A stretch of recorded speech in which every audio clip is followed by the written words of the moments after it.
میرے نبی پاک علیہ الصلوۃ والسلام نے جانور سے اس کے بچوں کو جدا کرنے سے منع فرمایا۔ جب تک بچے کو ماں کی ضرورت ہے اسے جدا نہیں کیا جائے گا، جب تک وہ دودھ پیتا ہے اسے جدا نہیں کیا جائے گا، جب تک چڑیا کا بچہ بھی چھوٹا ہے اور اس کی ماں اس کے لیے دانہ لے کے آتی ہے تو اسے ماں سے جدا نہیں کیا جائے گا، اس کی جذبات کا، احساسات کا خیال رکھا جائے گا۔ یہاں تو میرے دیہاتوں کے جو بڑے سمجھدار قسم کے سمجھدار چودھری قسم کے لوگ ہیں، ان کا بھی جب بہو سے اختلاف ہوتا ہے تو کہتے ہیں اس کے بچے رکھ لو، یہ جب خود روئے گی تو لوٹ کے آ جائے گی۔ جس محبوب نے جانور سے اس کے بچے جدا کرنے سے منع کیا، ماں سے بچے جدا کر رہا۔ اور سیانے لوگ اور کچھ میکے بھی ایسے ہیں، میکے بھی وہ کہتے ہیں بیٹے تو آ جا اور بچے واپس کر دے، اس لیے کہ بھئی ہمارا نہیں ان سے نظام چلے گا، بچے ان کے ہیں تو ان کو دے۔ یا کتنا ظلم ہے۔ سیانہ انسان ہو کے یہ بات کر رہا ہے، سمجھدار ہو کے، عقل مند ہو کے، ذی شعور ہو کے، دعویٰ ہے اس کی بزرگی کا۔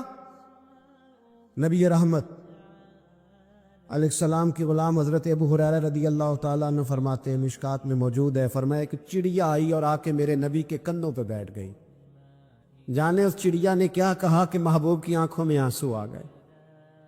حضور روئے اور فٹافٹ حضور اٹھے، فرمایا کون اس کے بچے اٹھا کے لایا ہے؟ کس نے اس کے بچے اٹھائے؟ کون ہے؟ جلدی بتاؤ۔ حضرت ابو ہریرہ کہتے ہیں ایک صحابی ہے کہ یا رسول اللہ مجھے ذرا پسند آ گئے تھے تو میں اٹھا لایا۔ حضور نے فرمایا اسے واپس کر دے، ورنہ یہ ایک میری بارگاہ میں شکایت کر رہی ہے تو قیامت میں بھی تیری شکایت کرے، اور جا وہیں رکھ کے آ جہاں سے تو اٹھا کر کے لایا تھا۔ میرے دوستو، دین اتنے اعلیٰ حقوق بیان کرے جانوروں کے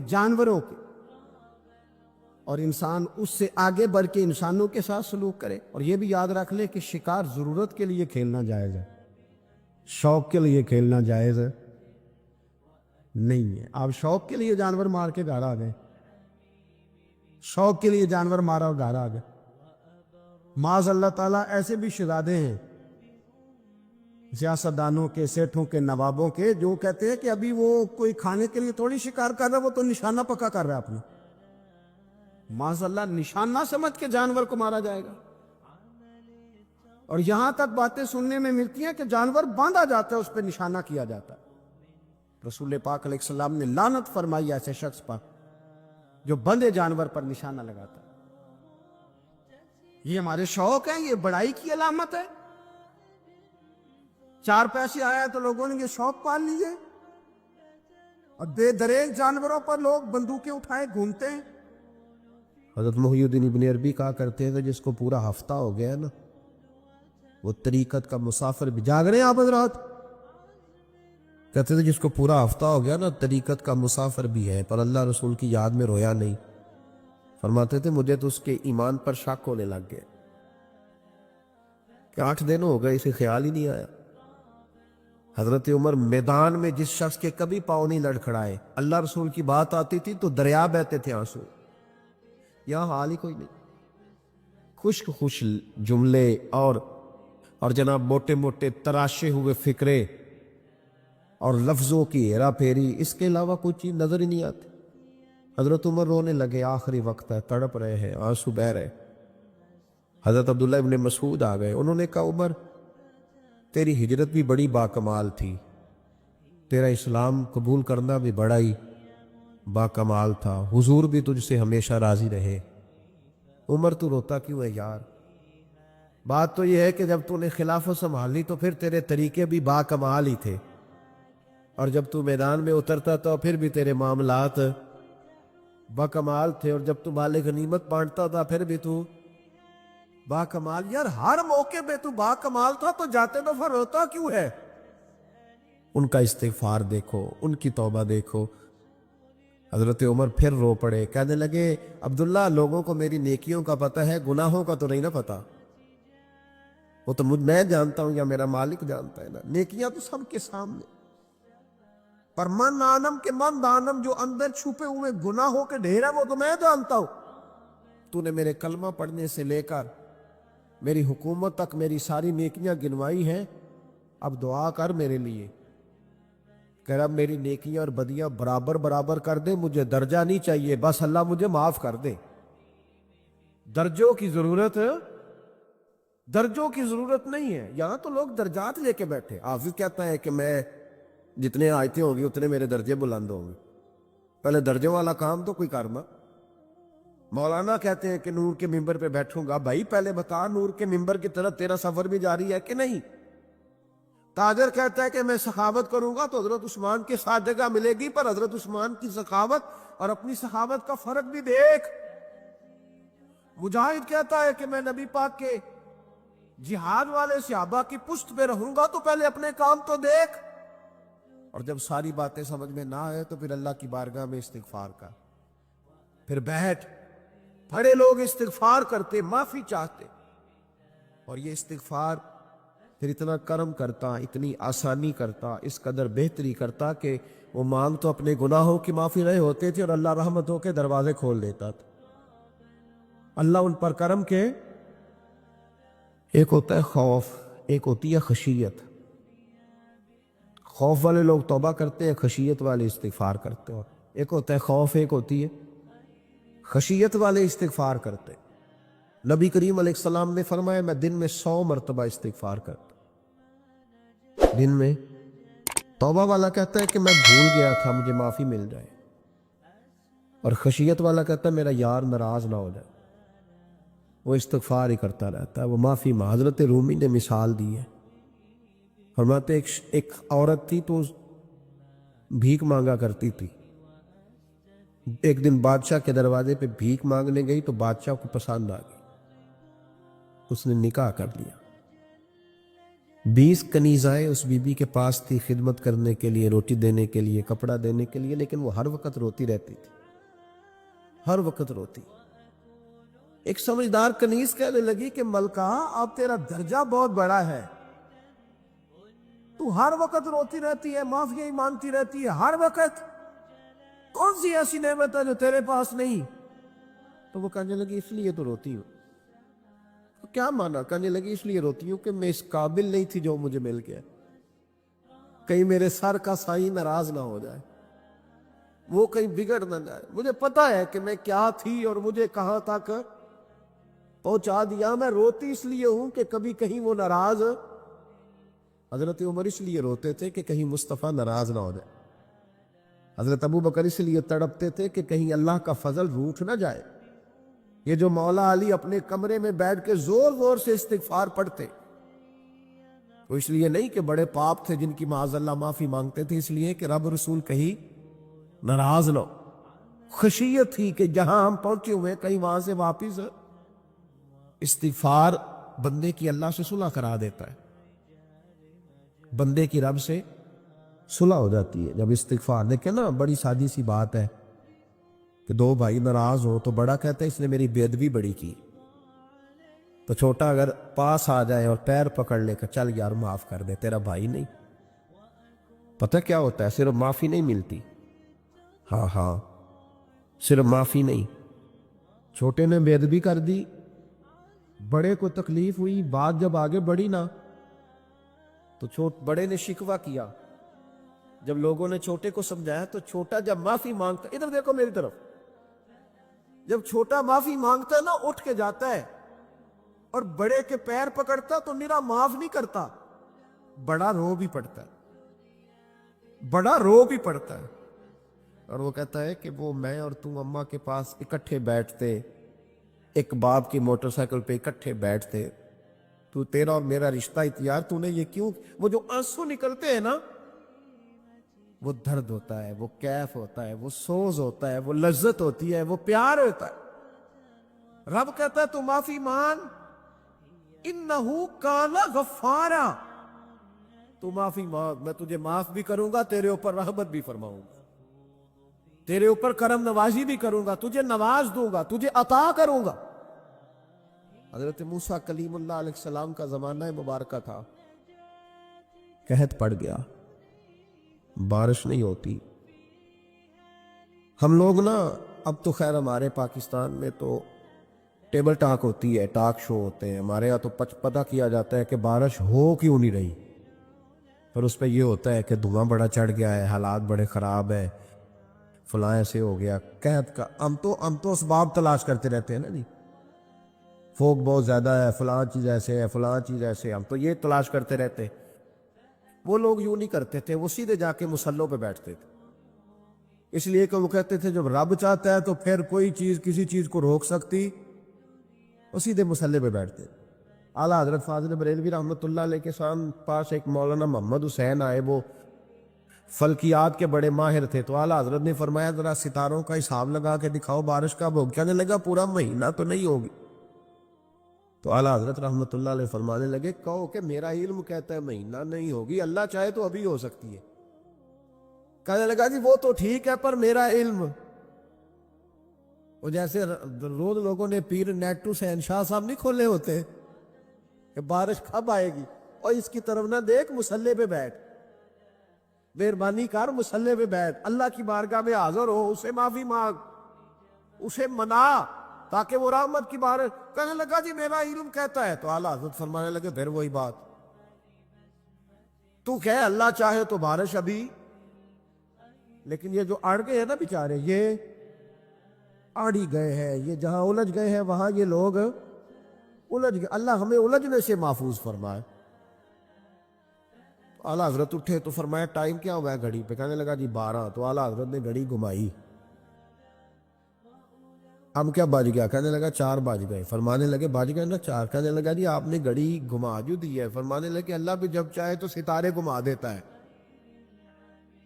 اللہ بھی ستارے گھما دیتا ہے بارش۔ کہنے لگا جی وہ تو ٹھیک ہے پر مہینہ نہیں ہو سکتی۔ اڑا ہوا بندہ، اس کا کوئی علاج ہے؟ جو اڑ جو جائے اس کے لیے قرآن کہتا ہے وَإِذَا خَاطَبَهُمُ الْجَاهِلُونَ قَالُوا سَلَامًا، اسے سلوٹ کرو دور سے، اسے کو تو جان اور تیرا۔ کہنے لگا جی ہو نہیں سکتی پورا مہینہ۔ فرمانے لگے یار تو جا اپنا کام کر۔ وہ شخص کہتا ہے میں نے دروازہ کھولا اعلیٰ حضرت کا، کمرے سے باہر نکلا تو تیز بارش ہو رہی، واپس آیا تو میں نے کہا احمد رضا یہ عقیدہ کہاں سے لیا ہے؟ فرمایا دروازہ مصطفیٰ سے لیا ہے صلی اللہ علیہ وسلم۔ تو یاد رکھیں کہ اللہ کو منانا چاہیے، استغفار کرنا چاہیے، اس کی برکات۔ حضرت موسیٰ ساری قوم کو لے کے نکل گئے، آؤ بھائی میدان میں اللہ کی بارگاہ میں استغفار کریں اور بارش کا سوال کریں، بارش مانگے۔ جب باہر نکلے دیر تک دعائیں ہوتی رہیں، تو حضرت موسیٰ علیہ السلام کو رب کریم نے وہی فرمائی کہ موسیٰ آپ کی قوم میں نے ایک شخص ہے جس کو 40 سال ہو گئے نافرمانی کرتے، اس نے رب سے صلح نہیں کی۔ کتنے لوگ ہیں؟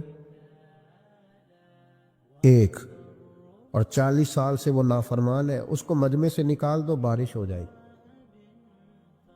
اگر ایک گناہگار کی وجہ سے بارش رک جاتی ہے، اور جہاں دروازے کھلے ہوئے ہوں، جہاں تنہائیاں خوفناک ہو، اور جہاں تباہی اتری ہوئی ہو، اور جہاں لوگ کروڑوں روپیہ مال ہڑپ کر گئے ہوں، اور جہاں علماء کو ہتھ کڑیاں لگا کے ٹھنڈی زمینوں پہ لٹا دیا جائے، اور قوم کہہ رہی ہو اچھا ہوا اچھا ہوا، اور لوگ پھبتیاں اڑا رہے ہوں، مذاق کر رہے ہوں، تو پھر اس قوم پہ کس طرح کر کے فضل الہی۔ اور یہ مولوی کا معاملہ نہیں، یہ تو ممبر رسول کا معاملہ ہے۔ میرے مصطفیٰ نے یہ نہیں کہا پیر میرا وارث ہے، حضور نے فرمایا عالم میرے دین کے وارث ہے۔ ہاں حضور نے فرمایا جس نے عالم کے چہرے کا دیدار کیا سمجھے میں نے اپنے نبی کی زیارت کی ہے۔ لیکن یہاں تو خیر یہ عنوان نہیں، ورنہ میں اس پر جاتا۔ ہائے، تو کہا ایک بندہ ہے 40 سال سے اللہ کی نافرمانی کر رہا ہے، وہ اگر نکل جائے تو بارش ہو جائے گی۔ حضرت موسیٰ نے اعلان کر دیا بھی ایک شخص ہے، وہ اگر نکل جائے تو بارش ہو جائے گی۔ پتہ تو ہوتا ہے نا سب کو، مجھے بھی پتہ ہے کہ میں اندر سے کیسا ہوں، اور آپ کو بھی خبر تو ہوتی ہے نا جی۔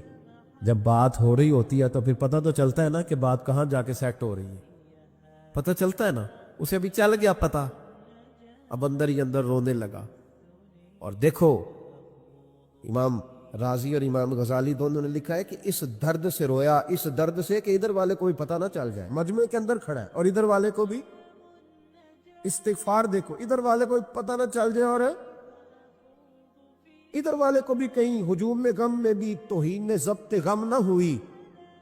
ہم اس احتیاط سے روئے کہ آنکھ نم نہ ہوئی، ہجوم میں غم میں بھی توہین نے ضبط غم نہ ہوئی. ہم اس احتیاط سے روئے کہ آنکھ نم نہ ہوئی، روئے بھی پر کسی کو آنسو نہیں دیکھنے دیے.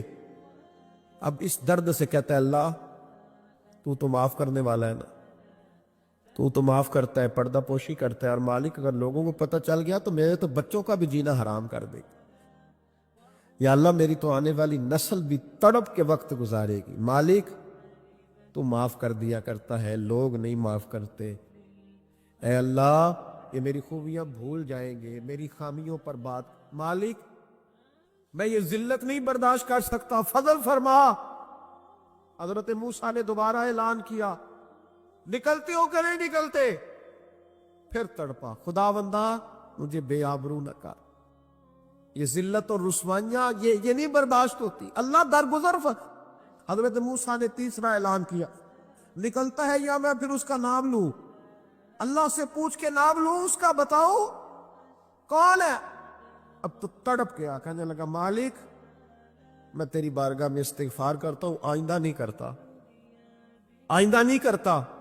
یہ لفظ ادا کیے، بندہ کوئی بھی نہیں نکلا. رب کریم نے بارش عطا کر دی، تیز بارش. جب برسی نا تیز بارش، لوگ تو مین دیکھ کے دوڑ گئے. تو حضرت موسیٰ کہنے لگے یا اللہ مجھے بھی تو بتا، تو نے کہا تھا کہ جب تک بندہ نہیں نکلتا بارش نہیں ہوگی. تو نکلا کوئی بھی نہیں، بارش ہو گئی، ماجرا کیا ہے؟ تو رب کریم نے فرمایا موسیٰ بس اس نے مجھ سے صلح کر لی، اس نے مجھ سے صلح کر لی. اور امام غزالی نے لفظ لکھے، حضرت موسیٰ نے پوچھا، حالانکہ اللہ اپنے نبیوں کو غیب کے خزانے دیتا ہے، پوچھا کہ اے اللہ مجھے اس کا نام بتا دے. تو رب کریم نے فرمایا موسیٰ جب گناہ گار تھا تب نہیں کسی کو بتایا، جب پاپی تھا تب نہیں بتایا، جب مجرم تھا تب نہیں بتایا، اب کیسے بتا دوں؟ فرمایا اس کی میری صلح ہو گئی ہے. اور فرمایا جو بارش نہیں نہ ہو رہی تھی وہ بھی اس کی وجہ سے نہیں ہو رہی تھی، اب جو ہوئی ہے نا تو یہ بھی اسی کی وجہ سے ہوئی ہے. یہ بارش اب جو ہوئی ہے تو یہ بھی یہ اس گناہگار کے سبب سے. اپنی راتیں اللہ کے ساتھ گزارے، مصلی پہ بیٹھے. میرے صاحب رحمۃ اللہ علیہ سے جب کو کہتا نا کہ بڑا پریشان ہوں تو کچھ بتائیں، تو فرماتے آج رات مصلی پہ بیٹھ کے اپنے رب سے بات کرنا، میں بھی بات کروں گا. بندوں کو دکھ بتانے سے عزت میں کمی آتی ہے، اور اگر اللہ کو بندہ اپنے دکھ بتائے تو اللہ عزتیں بڑھا دیتا ہے. ترمذی شریف کی حدیث ہے، نبی پاک علیہ السلام نے فرمایا اگر تو دنیا داروں کو دکھ بتائے گا تو اللہ تجھے غنی نہیں کرے گا، اور اگر تو اپنے رب کو بتائے گا تو اللہ بڑی جلدی تجھے دنیا سے بے نیاز کر دے. تجھے لوگوں کی ضرورت نہیں رہے گی. استغفار کرے، کثرت سے کرے، ذوق سے کرے، مصلی آباد رکھے. ہر شے دیکھو نا، جس طرح کھانے کی میز آباد رہتی ہے، بستر آباد رہتا ہے، ہمارے دیگر معاملات، اگر مصلی نہ آباد رہے تو روح بے چین رہتی، طبیعت بے قرار رہتی. انسان میں نے دیکھا ہے بڑے بڑے سمجھدار لوگ پاگلوں جیسی زندگی گزار رہے ہیں، بولتے جا رہے ہیں، بولتے جا رہے ہیں، بولتے جا رہے ہیں. ایسے کسی کو کوئی خبر کہ 6 فون اٹھائے ہوئے ہیں، ایسے جیسے ڈسٹرب ہو گئے مینٹلی طور پر. وجہ کیا ہے کہ ان سے جان نہیں چھڑاتے. کبھی سارے موبائل بند کر کے نا، سارے بچے ہر چیز سائیڈ پہ کر کے مصلی پہ بھی آنا چاہیے. اور مالک تو بڑا ہی قریب ہے، اللہ تو بڑے کنز المال کی حدیث سنا کے بعد سمیٹتا ہوں. نبی پاک صلی اللہ تعالی وسلم فرماتے ایک شخص تھا بنی اسرائیل میں، بڑا مالدار تھا، تو پھر اس پہ غربت آ گئی. جب غربت آئی تو رو پڑا، کہنے لگا اے اللہ میں غریب ہو گیا ہوں، میری مدد فرما، میں نے بڑی نافرمانی کی ہے تیری. مالدار جب تھا تو بڑی موج کو، یا اللہ میں نے بڑی اب نہیں کروں گا، مجھے اس غربت سے نکال. تو اللہ نے فرشتوں سے کہا کہ دے دو جو مانگتا ہے. تو فرشتے کہنے لگے یا اللہ یہ توبہ کر کے نہیں آیا، ڈر کے نہیں آیا، یہ تو الجھ گیا تب آیا ہے. یہ تجھ سے ڈر کے ہوتا ہے نا ایسے کہ لوگ اللہ سے نہیں ڈرتے جتنا غربتوں سے معاذ اللہ ڈرتے. یا اللہ یہ تو وہ الجھ گیا تب آیا, تو اللہ نے فرمایا پتہ مجھے بھی ہے, لیکن آ تو گیا ہے نا, چلو دے دو. تو کہا یا اللہ اگر دے دیا تو دوبارہ نہیں آئے گا. فرمایا اس کا بھی مجھے پتا ہے, تم دے دو. اسے دے دیا. جب دولت مل گئی نا تو کہنے لگا اوہو وہ تو میں نے اس طریقہ سے ہی استعمال کیا اس لیے کامیاب ہو گیا. پھر کچھ وقت گزرا تو پھر الجھ گیا, پھر قرضے چڑھ گئے, پھر سارے علاج کہنے لگا یا اللہ اب نہیں کرتا, اب معاف کر دے. 70 دفعہ توبہ کی اور 70 دفعہ توڑی. حبیب کریم فرماتے ایک دن بستر پہ تھا, آسانی تھی, 70 دفعہ فرشتوں نے کہا یا اللہ یہ جھوٹا ہے, جھوٹ بولتا ہے, یہ تو غربت ہے, یہ تو تیری بارگاہ میں آیا ورنہ کبھی نہ آتا. بیمار ہوا ہے تو آیا, اس کا تو بچہ بیمار ہوا ہے تو آیا ورنہ کبھی نہ آتا. 70 دفعہ توبہ توڑی. ایک دن رات کو بستر پہ لیٹا تھا, دولتیں بھی تھی, آسانیاں بھی تھی. دل میں خیال آیا میں کتنا جھوٹا ہوں, جب الجھ جاتا ہوں تو اس کے دروازے پہ جاتا ہوں اور وہ کتنا قریب ہے, مجھے خالی نہیں لوٹاتا. تڑپ اٹھا, آنسو نکل گئے, اٹھ کے مصلے پہ کھڑا ہوا تو رب کریم نے فرشتوں سے فرمایا کھول کے دیکھو دروازے, آج یہ غربت کی وجہ سے نہیں آیا, آج میرا بن کے آیا ہے. تو یا اللہ پہلے تو دولت دیتا تھا, آج کیا دے گا؟ تو محبوب فرماتے, اللہ فرماتے ہم نے اسے بغیر حساب کتاب جنت عطا کرو گا. ایک حدیث نہ پڑھ دو مسلم شریف سے, بخاری سے ایک حدیث نہ پڑھ لو تاکہ یہ بات مضبوط ہو جائے. حضرت ابو طلحہ رضی اللہ تعالی, بیٹا شدید بیمار ہے, مزدور آدمی تھے, کئی دنوں سے گھر تھے. بیوی کہنے لگی اگر آپ گھر میں بیٹھے رہیں گے تو کھائیں گے کہاں سے, جاؤ آپ مزدوری کرو, میں بیٹے کو دیکھتی ہوں. ابو طلحہ مزدوری کرنے چلے گئے. شام کو آئے تو بیٹا فوت ہو چکا تھا. عورتیں بے حوصلہ ہوتی ہے نا اکثر, پر بیوی نے سفید کپڑا ڈال کے کمرے میں رکھ دیا. بیٹا, ماں اور بیٹا کو ناپ تکتا ہے رشتہ, بیٹے میں سفید چادر ڈال کے کمرے میں رکھ دیا. حضرت ابو طلحہ انصاری آئے, بیٹے کا کیا حال ہے؟ کہنے لگی اللہ کی رحمت میں ہے. اللہ کی کیسا جملہ ہے, اللہ کی رحمت میں ہے. خامد نے کھانا کھایا, بیوی سے ملنے کو دل کیا تو ملاقات ہو. فارغ ہو کے بیٹھے تو خاتون اٹھ کے نہ خامد کے قریب گئی, اس کا ہاتھ تھاما. کہنے لگی نبی کریم علیہ السلام کے صحابی ہو, ایک مسئلہ دریافت کرنا تھا, بتاؤ گے؟ کہ پوچھو. کہنے لگی اگر کوئی آپ کے پاس امانت رکھوائے اور پھر اپنی امانت واپس مانگے تو کیا کرو گے؟ حضرت ابو طلحہ کہنے لگے پوچھنے والی کیا بات ہے, جس کی امانت ہے واپس کر دیں گے. اب زوجہ روئی, اب صبر والی بی بی روئی, اب ماں روئی, آنسو ٹپکے. آنچل سے پوچھ کے کہنے لگی ابو طلحہ وہ بیٹا بھی اللہ کی امانت تھا اور رب اپنی امانت لے گیا ہے, اٹھو غسل کفن کا بندوبست کرو. حضرت ابو طلحہ اٹھے, ہامتے کامتے ہاتھوں سے غسل کفن دیا, مسجد نبوی میں پہنچے, محبوب کی بارگاہ میں عرض کیا تو رسول کریم فرمانے لگے تیرے اور تیری بیوی کے عمل سے اللہ بھی بڑا راضی ہے, اللہ کے رسول بھی بڑے راضی, اور اللہ تجھے برکت عطا کرے گا. صحابہ کہتے ہیں پھر اللہ نے انہیں 9 بیٹے عطا فرمائے. پھر اللہ نے انہیں اللہ کی رضا پہ راضی رہنا سیکھو, اللہ کے قریب چلے جاؤ گے, اللہ کی رضا پہ. حضرت سفیان ثوری دعا مانگ رہے تھے, یا اللہ راضی ہو جا, یا اللہ راضی ہو جا, یا اللہ راضی ہو جا, دعا مانگ رہے تھے. بی بی رابعہ بصری پردے کے پیچھے بیٹھی تھی, جب دعا لمبی ہو گئی تو کہنے لگی سفیان بس کر, کوئی اگلا لفظ بھی بول, بس کر. آپ فرمانے لگے تجھے کیا ہوا؟ تو کہنے لگی تو کب سے کہہ رہا یا اللہ راضی ہو جا, یا اللہ راضی ہو جا, پہلے اپنے دل پہ ہاتھ رکھ کے بتا تو اللہ سے راضی ہے؟ تو راضی ہے اللہ سے؟ تو روز نہیں کہتا پیسے نہیں ہے میرے پاس مجھے دے, تو روز نہیں کہتا یا اللہ فلانی چیز کوئی نہیں دے, اے اللہ فلاں کو دے دیا مجھے کیوں نہیں دیتا معاذ اللہ، تو روز شکوے نہیں کرتا؟ فرمایا پہلے تو راضی ہو جا۔ ترمذی شریف کی حدیث ہے، میرے نبی کریم علیہ السلام نے فرمایا تم اللہ کے دیے ہوئے تھوڑے رزق پہ راضی ہو جاؤ، اللہ تمہاری تھوڑی عبادت سے راضی ہو جائے۔ دیکھیں نا امام حسین کا آخری جملہ کیا ہے میدان کربلا، آخری جملہ کیا ہے؟ میں 5000 مسجد دے کے کہتا ہوں دیا نہیں میں نے، اللہ بڑا راضی ہے مجھ سے، 5 نمازیں پوری نہیں پڑھتا۔ امام علی مقام نے نا دل، کلیجہ، جان، اولاد، ہر چیز نکال کے رکھ دی، تو آخری جملہ یہ تھا اے اللہ بتا تو حسین سے راضی ہے کہ ناراض ہے؟ اللہ تو راضی ہے کہ ناراض ہے؟ بھائی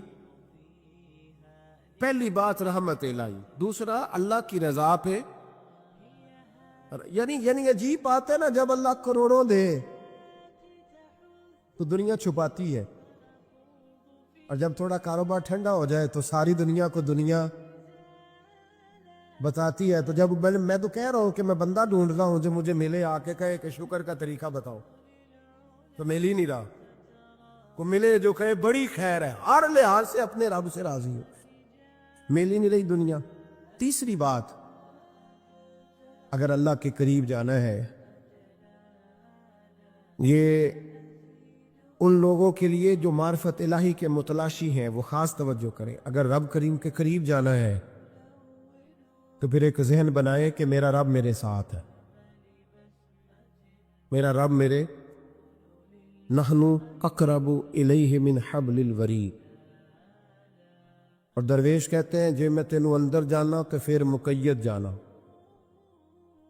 جے میں تینوں باہر جانا تے اندر کون سمانا، اندر بھی تو تے باہر بھی تو، وچ بلا کون نمانا۔ پھر تصور کریں کہ اللہ میرے ساتھ ہے۔ حضرت جنید بغدادی رحمت اللہ علیہ کہتے ہیں میں نے اپنے مرشد سے کہا کوئی وظیفہ جو پڑھا کروں، تو فرمانے لگے جنید پڑھا کر کہ اللہ میرے ساتھ ہے اور اللہ مجھے دیکھ رہا ہے، یہ وظیفہ پڑھا کر۔ کیمرے لگا دیے ہر جگہ ہماری گورنمنٹ نے، کہتے ہیں کیمروں کی مدد سے پکڑا گیا، کیمروں کی مدد سے، مسجدوں کے دروازوں پہ کیمرے،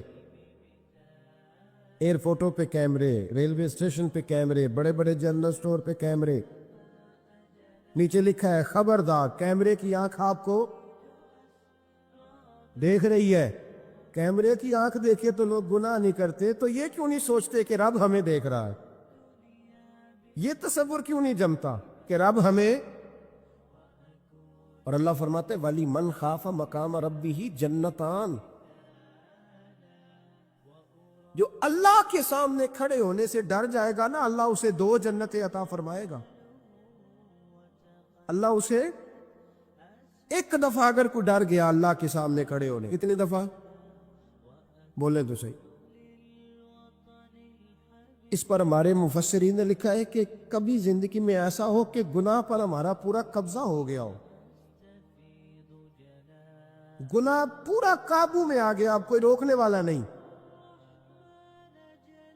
تو فرمایا جو اس وقت اللہ کے خوف سے ڈر جائے گا اللہ اسے 2 جنتیں عطا فرمائے گا۔ امام شافعی رحمت اللہ علیہ کے زمانے میں نا ایک بادشاہ کا اپنی بیوی سے جھگڑا ہو گیا، تو وہ بھی ملکہ تھی، کسی بادشاہ کی بیٹی تھی، شہزادی تھی، اس نے بھی سخت جملہ کہا، کہنے لگی چل دور ہٹ جہنمی، معاذ اللہ۔ اب اس نے اپنے خامد کو جہنمی کہا تو وہ کہنے لگا اس کا خامد کہ اچھا تو مجھے جہنمی کہتی ہے، جا پھر اگر میں جنتی نہیں تو تجھے 3 طلاقیں۔ اب کیسے ثابت ہو کہ جنتی ہے کہ جہنمی ہے؟ کیسے پتا چلے گا؟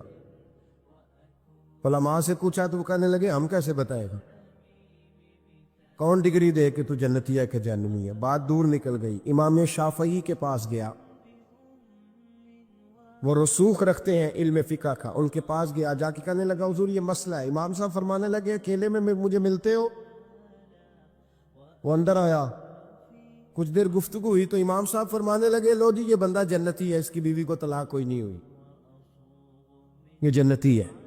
آپ کو پتہ ہے لوگ فتویٰ جلدی دے دیتے ہیں. کچھ لوگ خلاف تقریریں کرنے لگے کہ بادشاہ تھا تو امام صاحب نے بچا لیا ہے. کیسے آپ نے ڈگری دے دی کہ جنتی ہے جی. تو امام صاحب کہنے لگے تم بحث نہ کرتے تو میں بات پردے میں رہنے دیتا. سنو، میں نے بادشاہ کو تنہائی میں بلا کے پوچھا ہے کہ کبھی اللہ سے بھی ڈرے ہو؟ صرف اس لیے کہ اس وقت اللہ دیکھ رہا ہے. یہ نیت کبھی بندوں سے ڈر کے تو بندے بڑے گناہ نہیں نہ کرتے، کبھی اللہ سے ڈر کے بھی چھوڑا ہے. تو بادشاہ کہنے لگا بالکل چھوڑا ہے. میری ایک کنیز تھی بڑی خوبصورت، غریب گھر کی ملازمہ، غریب گھرانے کی تھی. ایک دن میں آیا تو میرے کمرے میں صفائی کر رہی تھی. معاذ اللہ میرا اس پہ دل آ گیا، میں نے دروازہ بند کر لیا. دنیا کی کوئی طاقت نہیں تھی، میرا اپنا محل تھا، مجھے کچھ دیکھ بھی لیتا تو کسی میں جرت نہیں تھی مجھے منع کرنے.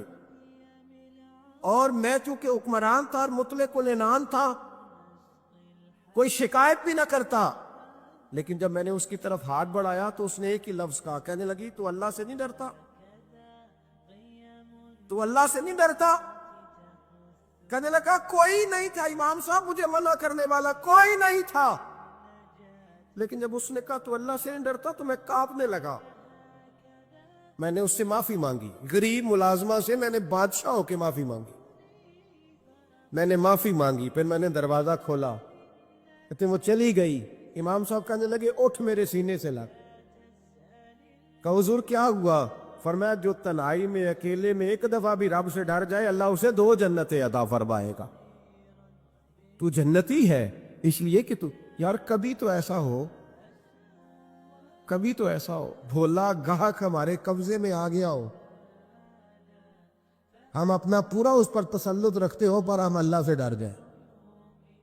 کبھی ایسا ہو کہ کروڑوں روپیہ ہمارے تسلط میں، ہم چاہیں تو جتنا مرضی استعمال کریں لیکن ہم اللہ سے ڈر جائیں. حضرت عمر کا زمانہ تھا، ایک نوجوان صحابی کا بیٹا مسجد جایا کرتا تھا،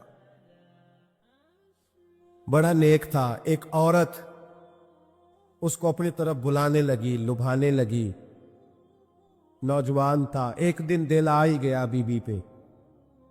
عشاء کی نماز پڑھ کے اس کے گھر کی طرف جا رہا تھا کہ کسی قاری صاحب نے آیت پڑھ دی، ولی من خاف مقام ربہ جنتان، جو اللہ کے سامنے کھڑے ہونے سے ڈرے گا رب 2 جنتیں عطا کرے. یہ آیت کیا سنی کہ نوجوان بے ہوش ہو کے گرا. کسی نے باپ کو خبر دی کہ تیرا بیٹا بے ہوش ہے. باپ گھر لائے، بالوں میں ہاتھ پھیرا، بیٹے کیا ہوا؟ اس نے آنکھیں کھول کے کہا ابا جی میں نے گناہ کیا نہیں،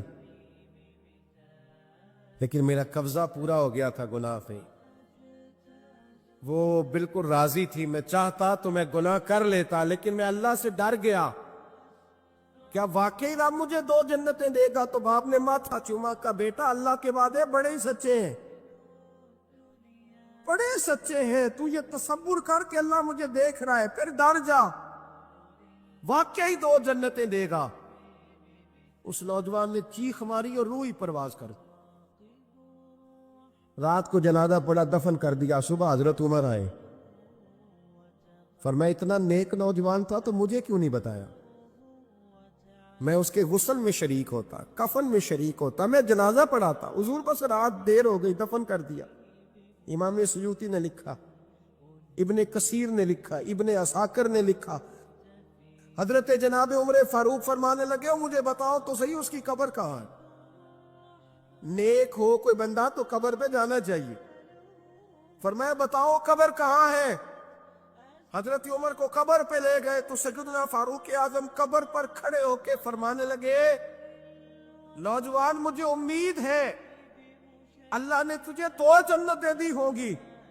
حضرت عمر کہتے ہیں مجھے اللہ کی قسم قبر کے اندر سے بول پڑا، کامے پیرونا دے باہو قبر جنا دی جیوے. قبر کے اندر سے بول پڑا، کہنے لگا عمر امید والی بات نہیں، میرے رب کے وعدے بڑے سچے ہیں، اس نے واقعی مجھے 2 جنتیں عطا فرمائی، اس نے واقعی 2 جنتیں دی ہیں. کبھی کوئی کام تو ایسا ہو جو صرف اللہ سے ڈر کے چھوڑا جائے، پھر اس کا قرب پانا آسان ہو جائے گا۔ اللہ سمجھنے کی توفیق عطا فرمائے۔